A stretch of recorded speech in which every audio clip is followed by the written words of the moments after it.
So, my name is Colin. I'm gonna talk a little bit about what Android SafetyNet remote attestation system is, and how it works, and why you should use it, and what you should know about it in general.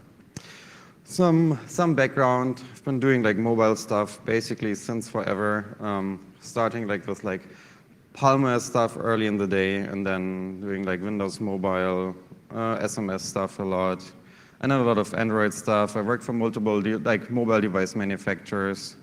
We're on mobile app security teams, and in generally I like finding bugs and reporting bugs in devices, mobile OSs, mobile apps. Been involved in a few things, and the most, I guess, more well-known things like the Android Hacker's Handbook, and I've recently worked on like a developer guide for like making smartphone apps more secure for like the European Union Network Defense Agency. Those are like, the book is obviously not for free. The guidelines are for free.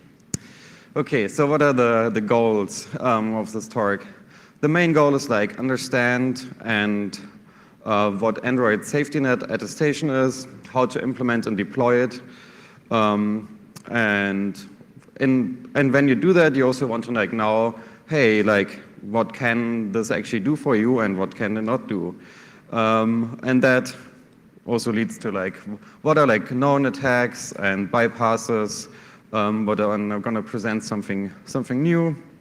And the big part of why I wanted to do this talk is because I thought the official like documentation from Google about this is like pretty bad. Like it's gotten better over the last 1.5 years. But the main idea when I was starting was like, hey, this is actually pretty cool. Nobody knows about it. Nobody probably really is like able to really use it because the documentation is kind of like wonky.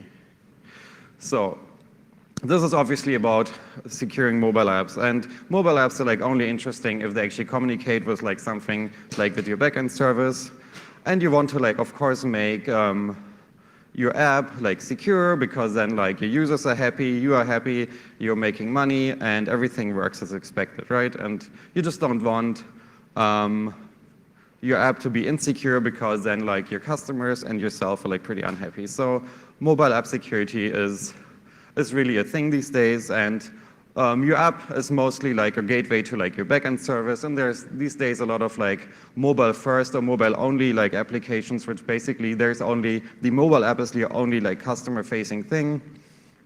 So it's kind of important, and it's important because a lot of apps like they really control the access to like the content. Say something like Snapchat, it works only on your phone, and they don't want you to like store pictures that you should only like see for like 5 seconds, stuff like that.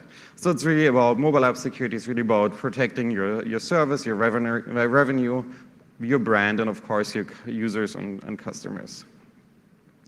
So what are like the normal attacks that you see these days? It's like OS modification, or they're better knowing as rooting or like jailbreaking.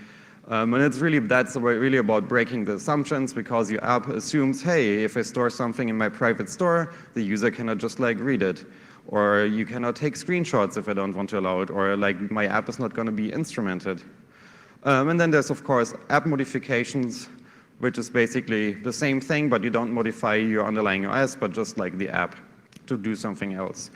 And then there's like the whole class of network attacks. Most of these, I guess, are solved these days with like TLS and third pinning, if done right.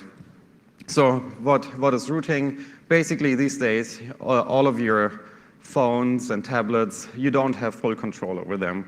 That means you don't have system level privileges, and rooting is basically you try to like get like those privileges back, and that to like access like any resource in the system, do like anything you want to do, without like having the OS telling you, hey, you can't do this to this app. Reading and writing arbitrary files, and then of course modifying parts of the actual OS And on Android, this like really highly depends these days on the Android version because as the Linux sandboxing got much better over the years. But yeah, this is like completely like different discussion. So if you look at app security in the old days, this was like, hey, I'm just gonna see if like somebody installed the SU binary on like my phone, and if that's true, like I'm gonna tell the user, hey, your phone is rooted. The same with like the UI applications to control access to Zoo, or if you have some instrumentation framework installed, it's like, hey, is this package installed? Or is like, hey, is like the device ID 0, that means like I'm running in an emulator. So that's basically what every app back in the day used to do. But it's like basically hard-coded checks. It's very easy for developers to like, hey, I understand if I look for this binary, then I can just like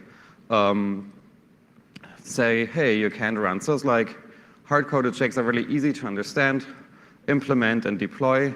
But it's also for the attacker, it's very easy to understand, circumvent, and then still abuse your app. So normally, you just don't do that anymore. These days, what you do is you run checks by collecting data on your client and then just like do all the enforcement on your backend. Because then like an attacker cannot just like patch out some checks, but it has to like know actually what kind of data is looked at, and you have to like do much more work. And so there's been like companies, I guess, to like provide the service, but I guess Android or like Google thought, hey, we should have this as a platform service, and that's what like SafetyNet Attestation does. So SafetyNet and like all of Android security relies on something called like Secure Boot, which you also have, or on like other platforms. It's basically you just make sure you're like only executing trusted code by like verifying signatures like of the kernel and your file system during boot up. And then you have like stuff like SLinux restrictions for like building sandboxes. And then in addition, Google started building SafetyNet. And SafetyNet is really just like a brand name for like their platform security services, and they have a bunch of them. They have like verified apps, then check if they have potential harmful applications, which is basically, hey, is this like malicious app? Then you have this attestation service, which this talk is going to be about, and you have like now a capture service also. And all of this is really designed to run on like any Android device. It's just like part of like Google Play application of the Play Store. And it's really designed to be run on any device, no matter if like Google, Samsung, LG, whoever made it. And yeah, the attestation part is really about device and app attestation. And Google uses the SafetyNet Attestation for their like own apps, like really heavily, for example, for Android Pay, to basically make sure devices where they like allow Android Pay to run like are not rooted and apps are like not modified. And one part of that is because still like Google doesn't have control over like when some other company patches their device. So it's like, hey, if we just have our own service, we can at least do some basic attestation of the device like our code runs on, and then we can say like, hey, you cannot run like on a rooted device. So for them, it makes a lot of sense to have like a little bit of a trust system in the entire platform, not only in like their own Nexus devices. So what is attestation? It's really about determining if like your device or app was modified, and the idea is really to like not have developers build and develop like their own checks anymore. And as I said before, it's part of the Google Play services. It's like updated independently, so you don't have to like update your Play services application, but like every time you trigger like a SafetyNet attestation check, they actually download code. And like that code is like signed, and like there is a decent blog post about like how that specific part works, but they update that like all the time. And it's basically just like an API call to like determine if your device and app are like benign. Yeah, this is, yeah. So when I started looking at this, I was like, hey, yeah, this is cool. It's just like this like API call and like everything works. And the documentation was like pretty horrible. And it's got better over time. You like every time you check and it's like, oh, maybe they did something. And then you would suddenly find new features in like their attestation system. It's like they're like not documented, which I'm going to talk about a little bit later. But yeah, like I don't really remember actually like how well it was documented 1.5 years ago, but I remember it being like very, very shitty, or not good enough to like have it like an easy time. So how does this actually work? They have like some sample code, and their sample code uses like some fancy callback mechanism, but I like to have I just like made a short example using like just like an asynchronous way to call it. So basically, you connect to the Google API client and say, I want to talk to the SafetyNet API, and then if you get a connection, you just say attest, and then you depending on your network connectivity in your device, you will get a result. And in this example, I don't use an API key. The API key you really only need like for if you like want to prevent getting rate limited. Yeah, it's just like another parameter to the API. That part is actually well documented. Okay, how does attestation actually work? So in the middle, we have like our phone.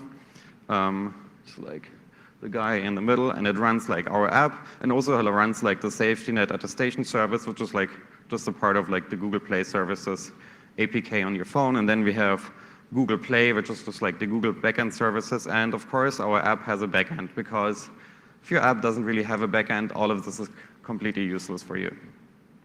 So say you want to like log in or do some interesting operation on your backend. Your backend will start and say, hey, can you please run this attestation for me? And it's basically like request the app to do something.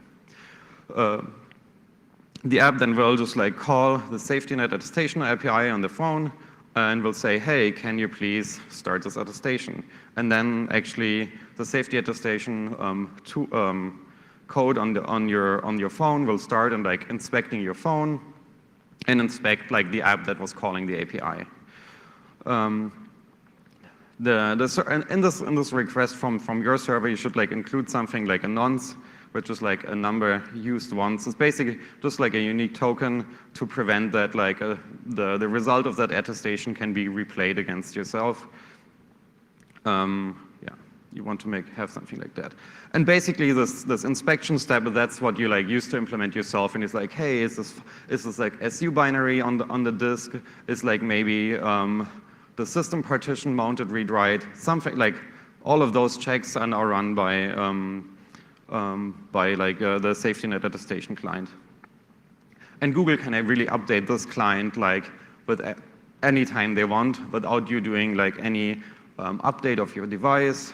As long as like the Play services has the base code for running SafetyNet, they can like update that all the time, and that gives them very like fast reaction to happenings, which I'm also going to talk about later. So then the SafetyNet Attestation client is finished collecting all the data, and it just sends back the data to the Google backend, and they just like do some number crunching, and they determine like the status of your device, and then they forward that the data back to the Play Services API client on the phone, and that forwards it to your app, and your app should of course forward it to your own backend. And to make sure nobody can tamper with it, this is like cryptographically signed by Google. And then on your backend, you inspect the result, and then you can determine, hey, will I allow my client to do XYZ on my service? And this is basically what you get back, just like a blob of JSON web signature object, which is just like a certificate chain, like some attestation data and a signature. It's just base 64 encoded data. And yeah, you really need to like validate the signature. They have like some documentation about it. Google has an API where you can basically upload that blob, and they will tell you if the signature is valid, but they say like you really should not use that. It's just like for development purposes. I never used that API. I just directly implemented the signature validation myself. So in the actual attestation data, this is like how it looks like. You get back a JSON object, which has a number of fields. The CTS profile match, that's the basic check. That was like the original idea. So the CTS is like the compatibility test suite of Google. So like every time you make an OS image, like a new Android firmware versions for like your, say, if I'm a device manufacturer, I build a device, I have to, in order to get Google apps, I have to like run the CTS test and submit the result to Google. And the result of the CTS test is, one part is just to like verify that, hey, that company is like making a good, or like conforms to like our like standards. But it's also, they also use that data in the SafetyNet attestation. So they like collect some information from your file system and then compare to like the data the manufacturer submitted before. And if that data looks good, then the CTS profile match, the first bold entry, that will be true. And then you have the package name. That's basically just like the which package on the device called the API. And then you have a SHA-256 digest of your APK. And then you have like your nonce. The nonces, I think they say like you have to have at least like 16 bytes, but you can actually put multiple kilobytes in there. Yeah, I played around with it a little bit, and yeah, I think I got like up to like 4K or something. But like 2 kilobytes was like at least worked. And then you also get like an APK certificate digest. So basically like the digest of your of the certificate that was used to like sign your application. And then you get a timestamp. And then there's also the basic integrity field. That was something they added about a year ago. And it's a little bit weaker check. It basically just says, hey, like it seems like your OS image is not really modified, but we found like some binaries that indicate like you have installed something like SU or something on your system. So it's a little bit of weaker check. So it's like so then you can like determine, hey, am I good with routing as long as you didn't like super like modify your OS? Yeah. This is like the official like validation table from Google, where they say, okay, if this field, if the CTS field is true, that means like your device passed the test. And you have all the different values. Like on your device, you can see, hey, if you just unlock your bootloader, it will still fail CTS, but your system will be still like set as like it like passes basic integrity. And they have a bunch of these different values, and a lot of these like indications also like highly depend on your Android version, which is absolutely not documented whatsoever. And I'm going to talk about this a little bit later. But basically, what you want is, if you're like serious about using this, then you're only interested in basically the state where like CTS is true, and you don't really care about the other states that much. You can, if you say like, yeah, I'm fine with routing as long as like not super heavy modified, but because Google will only tell you, like, give you a true or false value for either of these indicators, but they will actually not tell you like, hey, this is an emulator or this is that. They will just say true, false. So you're like completely blind anyway, and that's like something that's like very annoying. So I've built, obviously I integrated SafetyNet into like a real-world application, but I'm not going to talk about that. So I made this like small demo application, so I'm going to use throughout like this talk.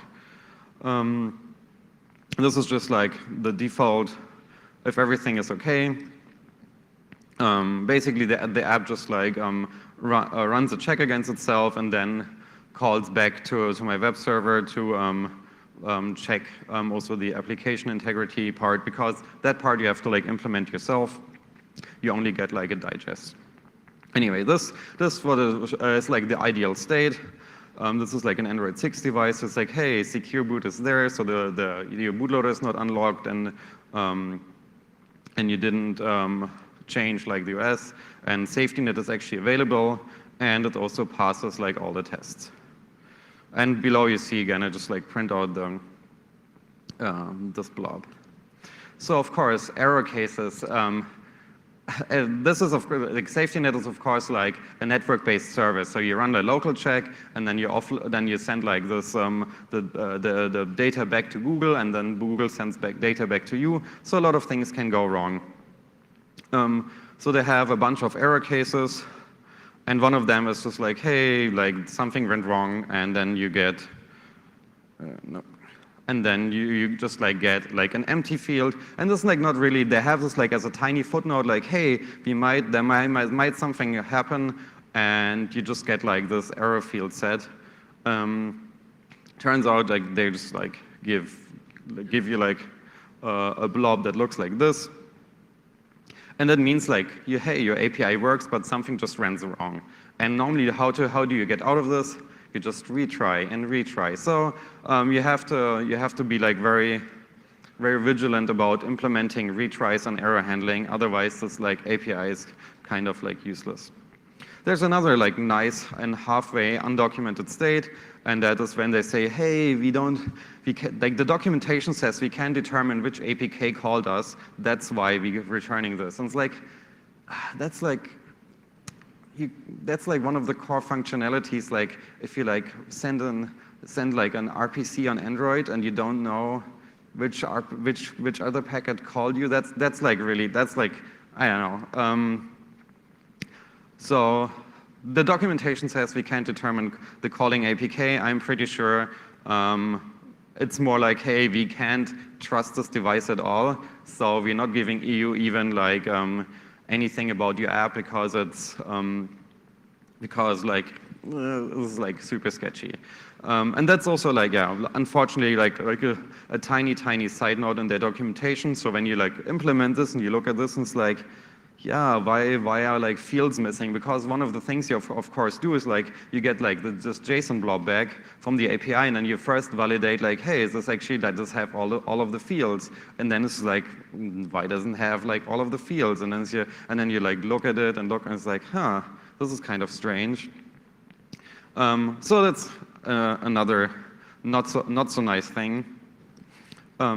Especially like in cases where you maybe just like think, hey, I don't really care so much if somebody like modified the phone or rooted it. I just want to know if like my application was not tampered with. This like doesn't like help you like at all.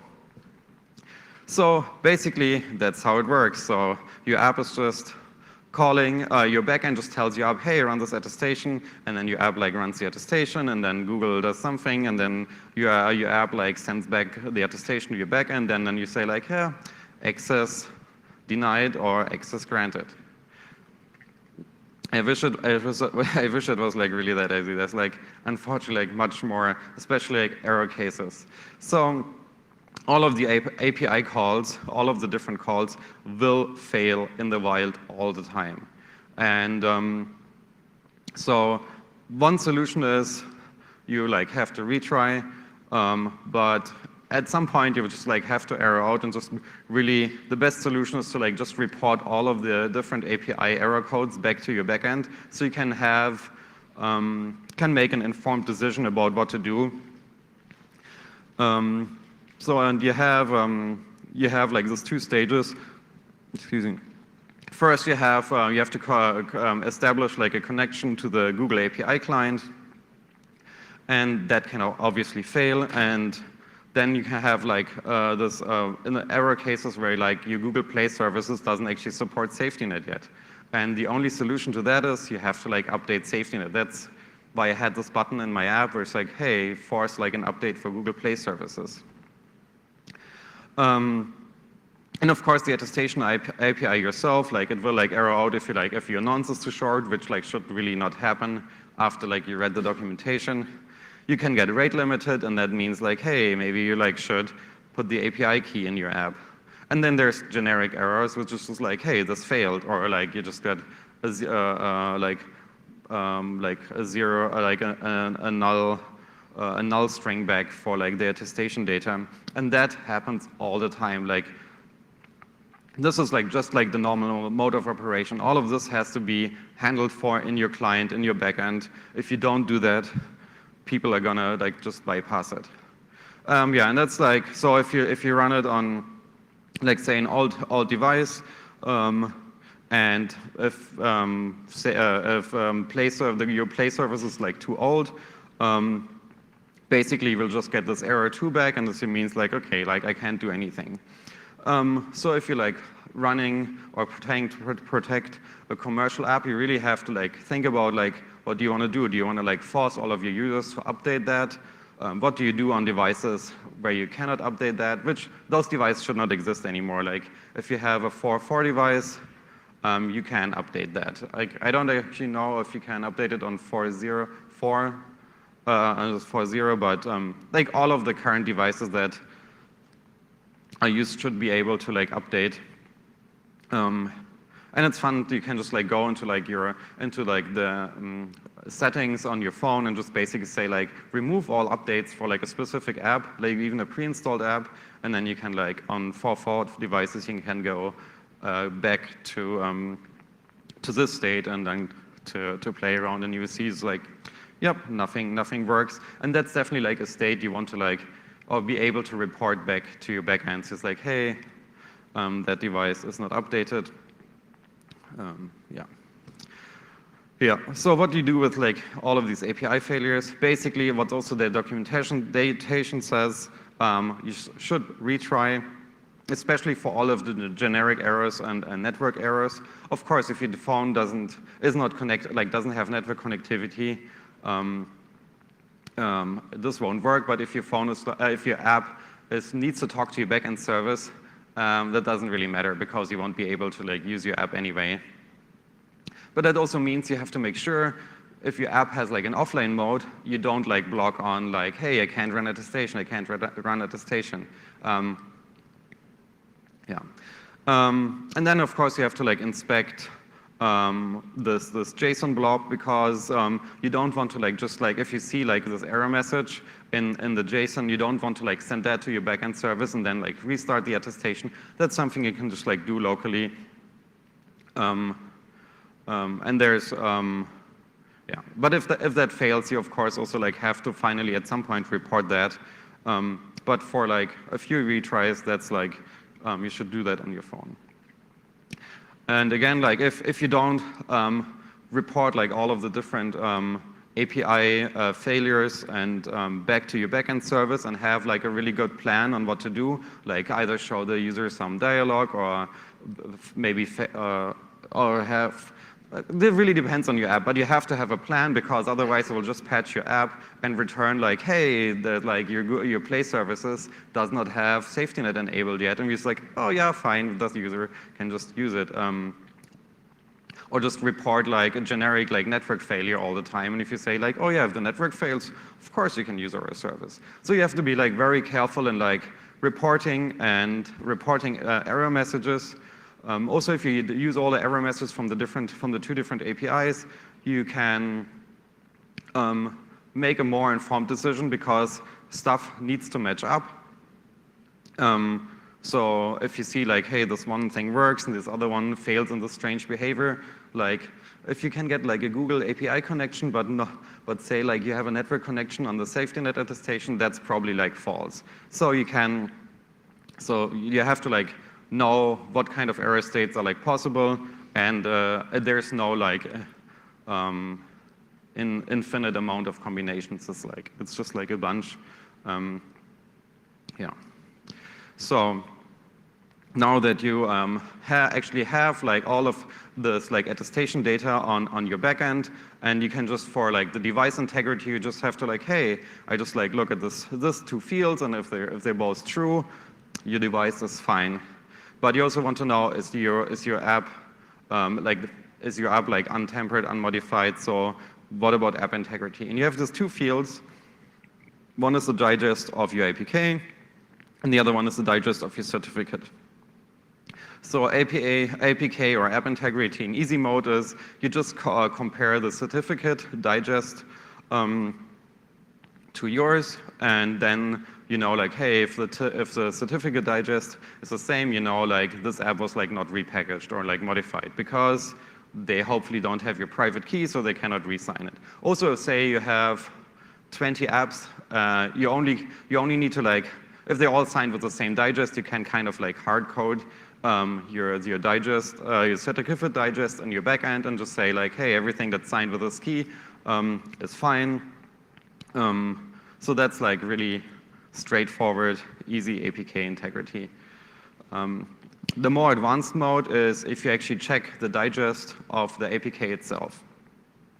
But of course, you're probably gonna like do updates maybe weekly, monthly, so you probably have a lot of APKs out there that you want to like allow on your system.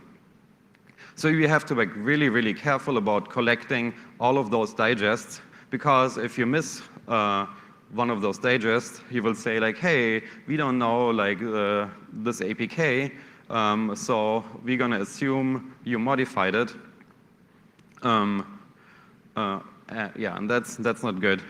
If you use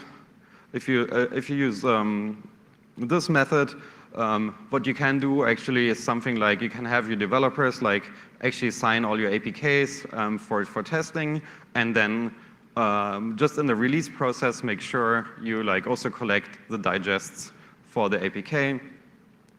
And the nice thing is, like, say you found like some random, like a bug in one of your APKs and want to revoke that version. It's very easy. You could just like revoke the digest, or remove that digest from your database, and then it's like, yep, that version is now revoked. But yeah, you have to have really good control over your release process if you want to like use this method, because otherwise you will shoot yourself in the foot like really badly. But yeah, for most people, like the easy mode is totally sufficient. So it's a short like intermediate summary.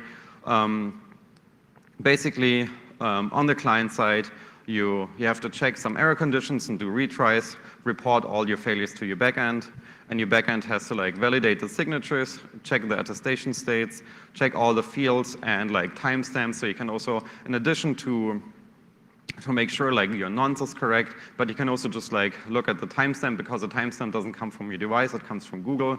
So you can say, hey, we accept like attestations that are like maybe 2 minutes old or something. You don't want to make that time window like too short, because yeah, like you should not like check like, I guess, below like 10 seconds or something, because like there's just like too much. But you should like check to say, hey, this is like not a year old or something. And really make decisions and planning for API failures, because this will like really happen all the time. You have to like decide if you're gonna like ask users to update their Play services, and you may want to like think about whitelisting certain, say certain customers or users or like kind of devices for like not being able to like update something.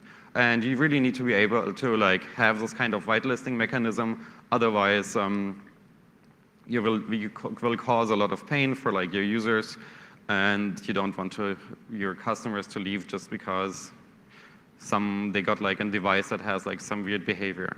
And devices do have a lot of weird behavior when it comes to this. So now you basically know like how to implement this, hopefully in a decent way. But for me was more interesting, hey, so like we got this running and this seems fine, but can we actually trust it? How good is this?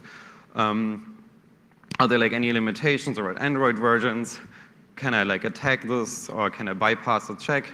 And I guess every time you like, use a third-party like security system or mechanism, you really want to know if it is it actually like useful, because yeah, when you set up like some like firewall, you will also like try to like, hey, does this actually block this port after I configured it to like do that?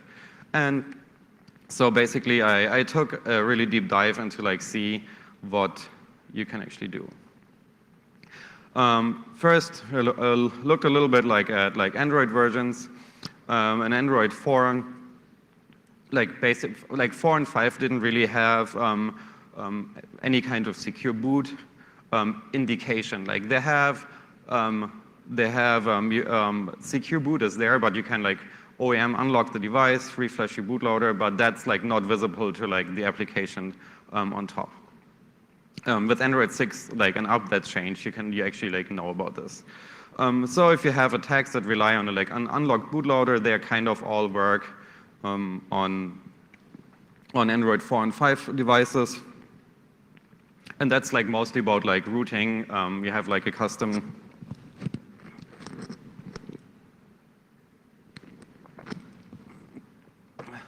you have like maybe a custom bootloader, and you can do those attacks. And like in Android 6, then the boot state is like visible to like the user land, and SafetyNet like picks up on that and says like, hey, if you unlocked your bootloader, you're gonna fail.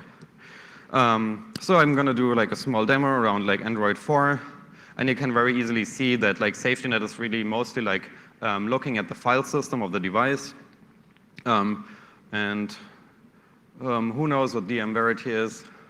Basic DM Verity is like a mechanism to have like a verified or like a cryptographically signed file system, or like not actually file system, but like block device on Linux.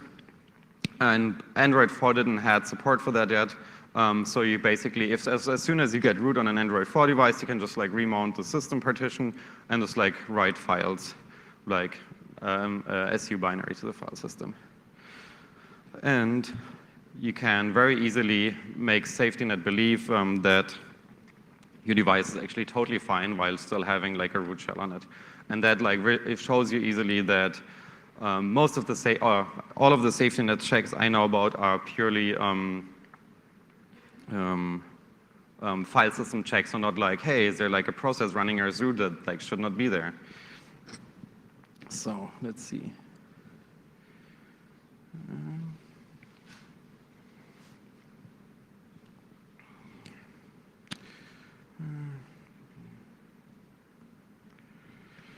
So this is an old Nexus 7 tablet with Android 4.4.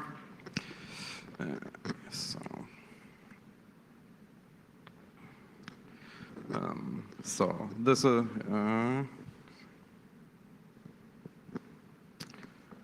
what did I do? So this device is currently it's going to quickly.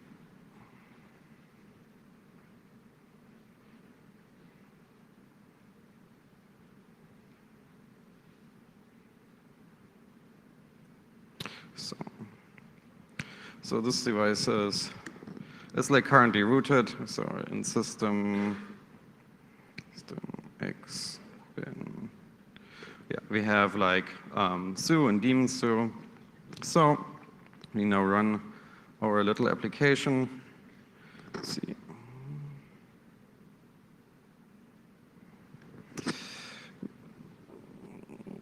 So you see SafetyNet is available, but there's no, the device is like non-compliant and it's rooted. And you see on the low side, it's like there's like an advice down here. I have a screenshot of that later, which basically says like, hey, restore your factory image. So now we're gonna do, what you can now just do is just like, we have a root shell, and so like we temporarily would just want to like bypass the attestation check. So we just like copy local data.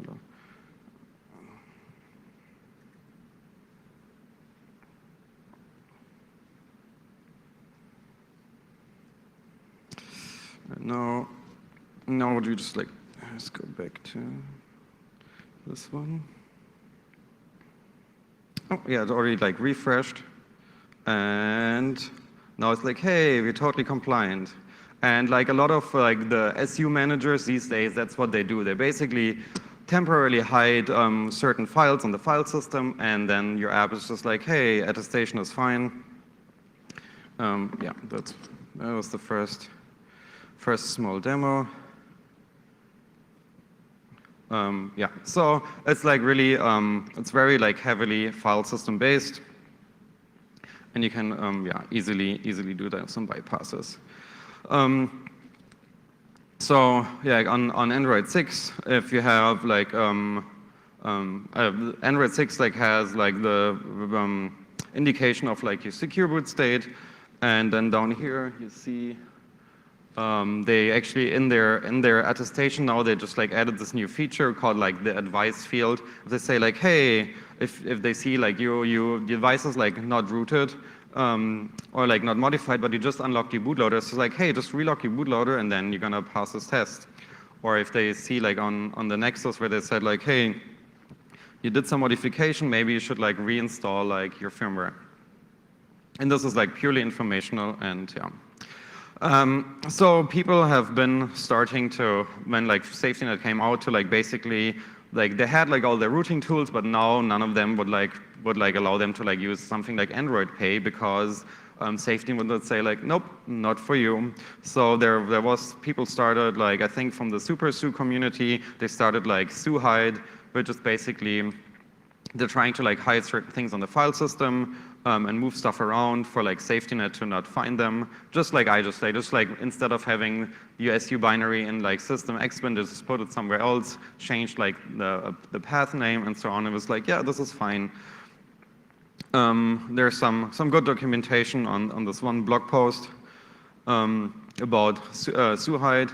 And then over time, like Google were like, basically they started like, hey, that's like kind of not cool, so they started building detections for that, and then they started to play like a cat and mouse game with that community.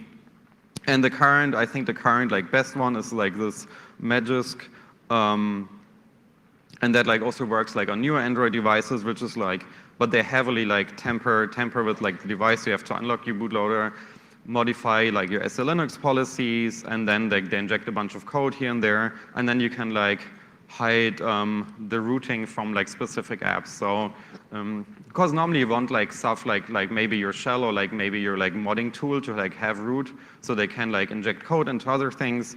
But then you want like apps like the Google like the Android Pay app to like not see all of this. So this tool is pretty good, and you see they actually like integrated like a SafetyNet check. So while they're developing, they can very easily just like, hey, let's see if they still see us. And yeah, Google is like really like chasing them down. You can like see on like the XDA developer forums like, oh man, like since like yesterday my Android Pay doesn't work anymore. And then like people like, yeah, they added a new check, and then like they bypass that again. And you can like see like a constant like arms race going on, which is pretty good, because every time they break something, Google fixes it, and your app becomes more secure. It's like really awesome. So, well, yeah. So most of like the prior research on SafetyNet has been done around rooting the device, or like like having root and not being detected by SafetyNet. Nobody really like looked into the app integrity part, which I guess for most, companies is a little bit more important, because they actually want like people not to modify their apps, because if I can modify your app and not modify the OS, I can just like dump out the data that I should not be able to like save without you detecting it. So yeah, so I was like, hey, let's look at like the app integrity part. And like the goal is really to like, I want to modify the app without triggering like the SafetyNet attestation, so without like tripping like either the APK or the certificate digest. And if I can do that, I can like do like arbitrary changes to the application. For example, hey, let's just like remove like your TLS cert pinning support, and then I can also play with your traffic, which I couldn't have done before, because you can use SafetyNet like to like prevent your app from being modified, and then your app just like runs in its like app sandbox, and just like, and you don't like see any traffic. So it's like really like a stacked security mechanism. And if you can like knock out this like one layer, you can like do a lot of bad things. The app integrity checks really like I calculated like on the APK on your disk. So, but Android doesn't actually execute the APK because the APK is like basically a zip file and it contains a bunch of files like DEX files. This is basically like the bytecode from like the virtual machine, and like on all the Android versions, this would be interpreted. Then there was like an optimized version, and since Android 4.4, you could switch it to like their ART runtime, which is basically they compile the bytecode to like native code and just execute that. It's much faster, but that means this like optimized or compiled code is outside of the APK, and the integrity protection is like on the APK. So the obvious task is like, hey, can we tamper with like the compiled code that's actually executed?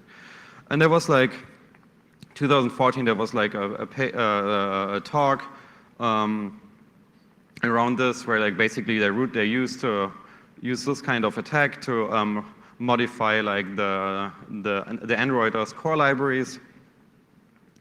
The funny thing is like I didn't know about the talk. I was like I was messing with like the optimized DEX files and playing around with code injection. Like I have done a lot of work on like DEX dynamic instrumentation, so I knew like the VM pretty well and like how everything worked.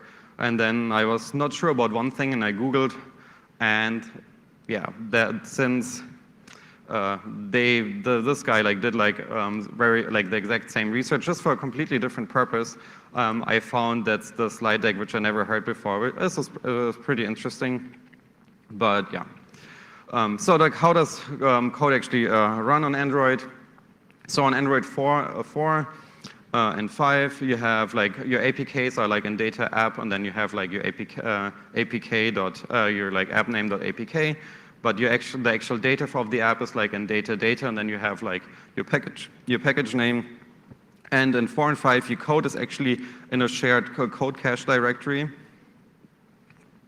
in like data Dalvik cache. And that code is directly is owned by system, and only like the system user can like actually write to it.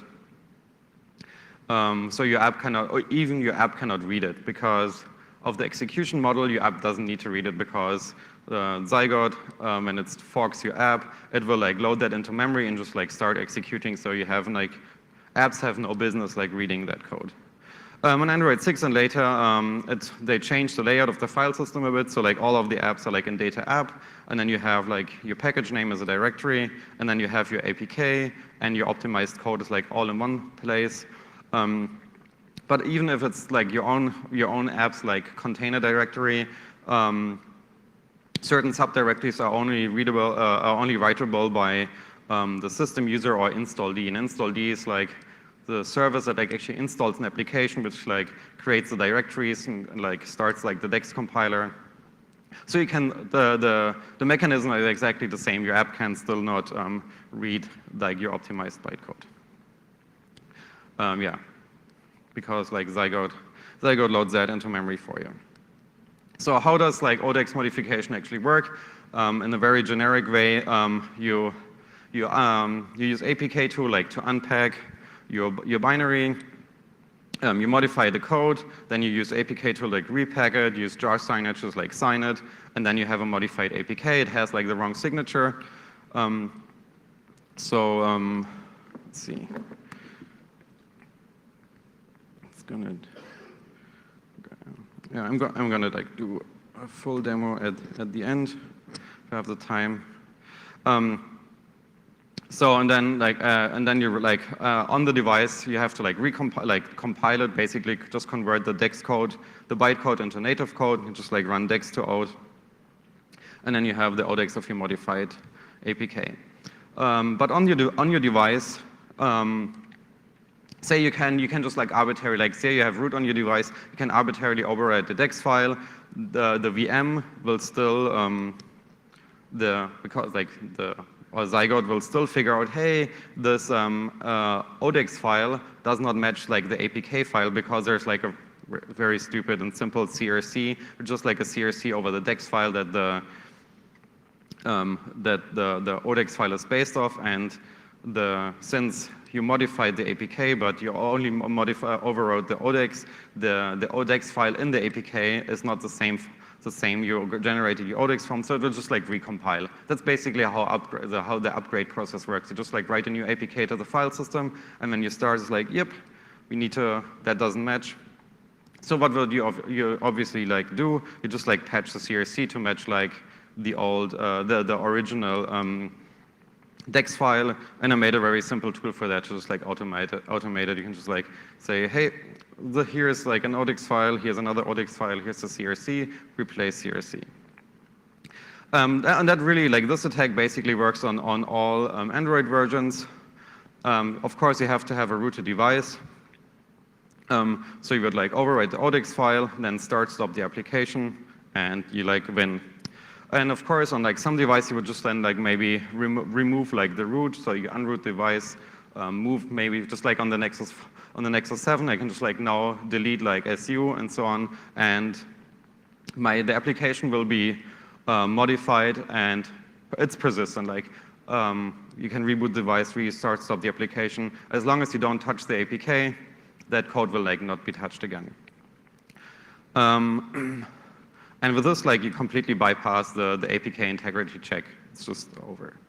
But this is kind of boring. Like, right? If I root the device and I have like system privileges already, I could also just do dynamic code injection. So I thought like, hey, there must be other ways to do it. And like, so the goal is, your basic goal when you want to like attack this is like you want to override this like ODEX file because it contains all the code of the application. So like who can really write it? So if like any processor has like system privileges, and that's actually not true. Actually only install-D and Zygote can write to like your ODEX files or to like system-wide ODEX files. And that means like if you can compromise either of those processes or like get your code running and like inside there as a Linux context, you win. But there's also like interesting OS bugs every now and then.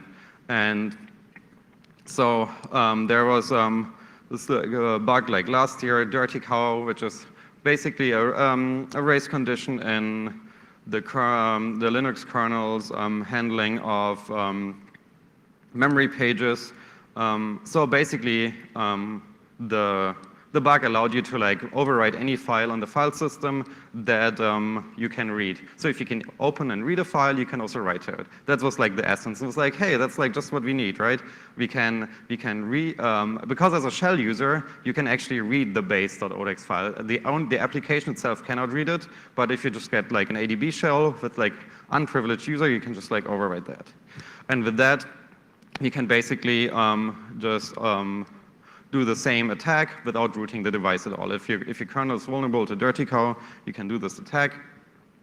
The only like downside is you can, so like say you modify your app, you increase the size might increase because you might like put some code in there. But Dirty Cow doesn't allow you to like write past like the file boundary. So you basically cannot append. But one easy trick is that if you like know how like ODEX and all of this stuff works, basically DEX to ODE is like an LLVM-based compiler. So you can, and compilers have optimizers, and normally like to get something like fast, you just like do CPU optimization, which often like blows up the binary size. So you can just like compile without optimizations, and then even you added a bunch of code, your output file is smaller, and you can just like easily Dirty Cow and overwrite your target. So I'm going to do a short demo. I have only a few minutes left. Basically, I have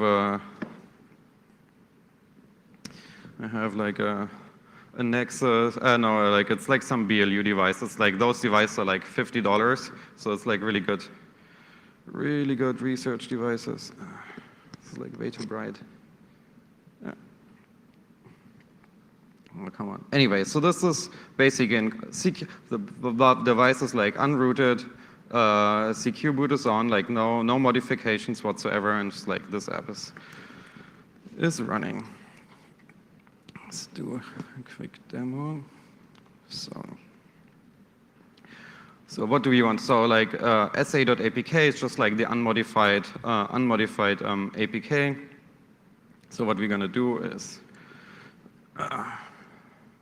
just gonna quickly unpack that.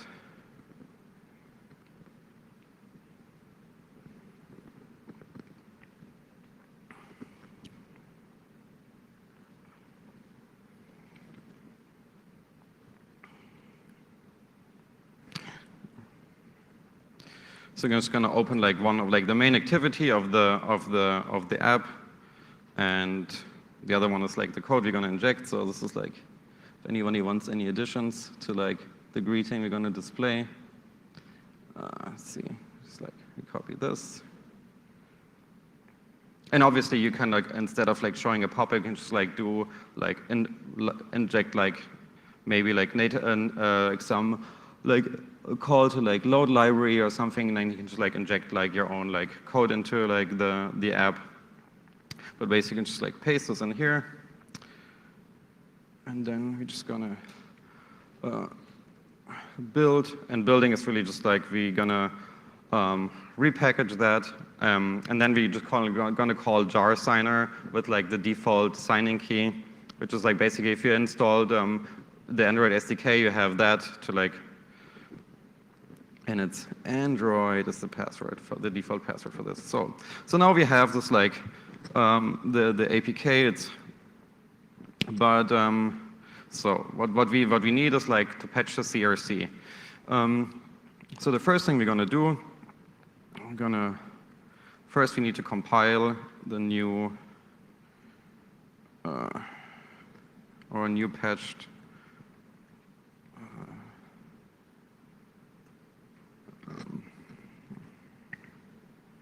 We have to compile like the patched code, local temp. So we have like our APK, dex to out, dex.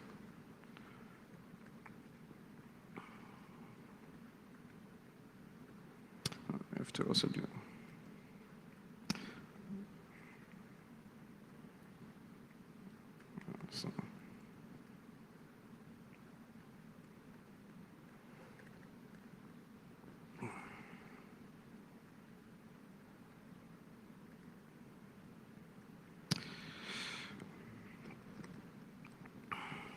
So now we just like have, this is what we're gonna do. Then we're gonna get like the original like old file pre-compiled version of like the modified app. I just like run the shell script so I don't have to remember the long path name. So this is the original one, so we're just gonna adb pull data.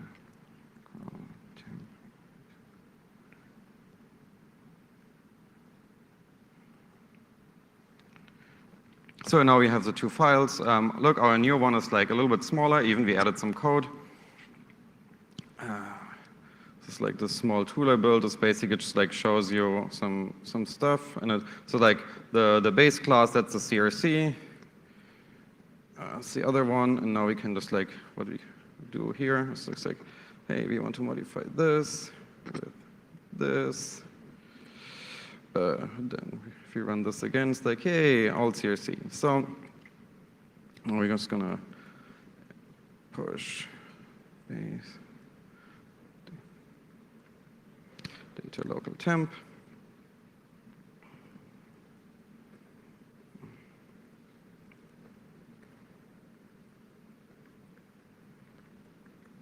It's gonna like quickly stop the application. And now we just do dirty cow base mod data app.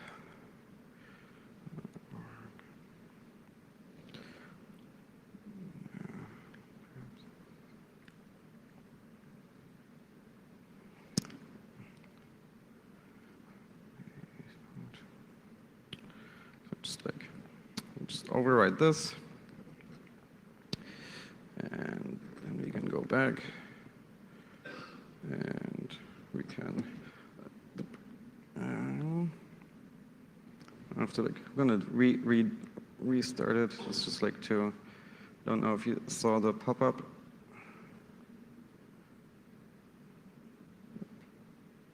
There we go, there's this pop-up, which is now in the app, and we're still 100% passing all of the checks. Yeah, and remember, that doesn't really require routing. So what's the impact? Yeah, it's really limited to Android devices that still have a kernel that's vulnerable to Dirty Cow. Probably there's a bunch. Obviously, the attack goes way beyond SafetyNet Attestation. Like on Android 7 devices, actually the checking against Dirty Cow is part of their certification. So like Android 7 devices that are certified will never have this vulnerability, which is really good. I told Google about this generic SafetyNet bypass like over a year ago, and they were like, yeah, we kind of know about it. And it's like, that's like kind of not cool because it's like breaks like one core functionality of your thing. Copperhead OS is like this hardened Android clone, and they actually like mitigate this generically by just like recompiling the app at every like startup. A little bit slow, but it's a nice mitigation. Like some quick observations. Look, SafetyNet is like really improving all the time. So like in mid-2016, I saw like, hey, there's this like new basic integrity thing, which was like not documented. And then like earlier this year, I was like, hey, they have this advice thing, which is like, hey, lock your bootloader or reinstall your OS. So you can see like constant improvements. And like the basic integrity is now documented, but it wasn't at the time. Like this advice thing is still not documented. Sometimes SafetyNet has like outages. So attestation is based on the CTS data. And CTS data is like submitted by manufacturers, including Google themselves, to like their own database. So if some data is missing, or the data is false or broken, the attestation will like believe, hey, your device has been modified. So Google broke attestation for like their Nexus devices themselves by like not correctly like populating their internal database for like a security update to like their Nexus 6. So they broke SafetyNet and Android Pay on all of their devices and had to like roll back some firmware. So if you're running SafetyNet, you kind of want to have a mechanism where you can like, hey, we can just like disable this like for a short time because we don't want to kick out all our customers. And I also saw the same behavior with like a Yota phone. It's like some small, I think, Russian brand where like they had installed a security update or rolled on out, and like SafetyNet was not happy with that, and yeah. Yeah, Google is really playing the cat and mouse game with the routing community, and they like detect and lock out like new routing methods. So basically, they're just like improving, like the routing community just like makes sure Google is like on top of their game and just like patching and like updating their detections, which is really awesome because you get like free up-to-date security for your app.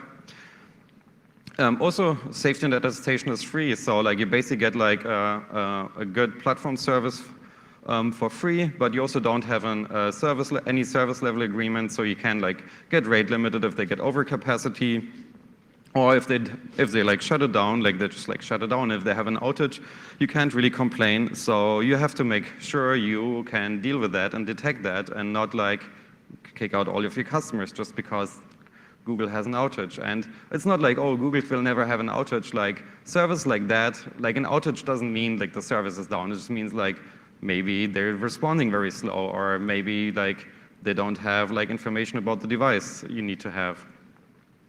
One fun thing is like attestation is basically also interesting to like counter repackaging malware. So like a lot of Android malware basically repackage like some normal application and just like add some like bad functionality. So if they actually want to like keep the application running, and you have like SafetyNet well integrated in your service, you can counter repackaging because the app will just like not work. And if they remove SafetyNet and you can detect that like, hey, this app is not running SafetyNet anymore, you can just like make it completely unusable. So if you don't want like bad people abusing your like popular app for like malware or for malicious purposes, that's like one like easy way to do it. Yeah, that's it. So summary is SafetyNet Attestation is like really the platform security service on Android. And if you're serious about app security, you should really use it. Implementation is like relatively easy. I really hope like this talk, and I'm going to put slides online, is going to help. Bypasses exist, of course. Like now, no security mechanism is like works in all of the cases, but the majority of apps and devices will just like be fine and benefit. It will get better over time, of course, and they're constantly improving it. And that's it. There will be some slides and materials and tools online. I have like this blog where I like monthly like blog about mobile security stuff, not only Android, but like everything that's going on and like interesting stuff. And that's it. I'm a little bit over time. And yeah, if you still will answer questions, otherwise find me in the hallway. And yeah, you can do other fun stuff with Dirty Cow too, but no time for that. Yeah, that's it. Thank you very much.